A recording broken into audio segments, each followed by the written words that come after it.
નસવાડી તાલુકામાં પાક નુકસાનીની સહાય કરવા માંગ કરવામાં આવી છે। કમોસમી વરસાદથી ખેડૂતોને વ્યાપક નુકસાન થયું। નુકસાન છતાં સર્વે ન કરતા ખેડૂતોમાં રોષ ફાટી નીકળ્યો। 20,000 હેક્ટર કરતા વધુ વિસ્તારમાં પાકને નુકસાન થયું છે। સર્વે કરી નુકસાની મુદ્દે સહાય કરવા ખેડૂતોની માંગ છે।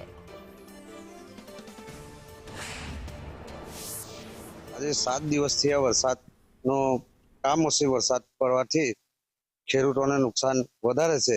એમાં ડાંગર ને ડાંગર અને સોયાબીન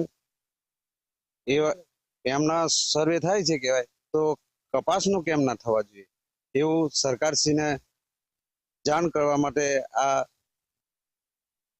વિનંતી કરું છું। આ કપાસના અમારા નસવાડી તાલુકામાં 100% ઉત્પાદન કપાસ ઉપર નિર્ભર ખેડૂતો હોય છે, કારણ કે આ કપાસનું બી તાત્કાલિક સરકાર જો સહાય કરે અને 100% સહાય આપે એવી મારી સરકાર શ્રીને વિનંતી છે। કારણ કે ગામ સેવકો, વિસ્તરણ અધિકારીને, તાલુકા વિકાસ અધિકારી, મામલતદારને પણ આ ધ્યાનમાં લઈ અને આ નસવાડી તાલુકો 100% જાહેર કરે ખેડૂતોને સહાય માટે એવી મારી માંગ છે। સોયાબીન, પછી તુવર, પછી ડાંગર એનું સર્વેનું વાંચીએ છીએ અમે, પણ ખરેખર અમે તો કપાસની જ ખેતી કરીએ છીએ।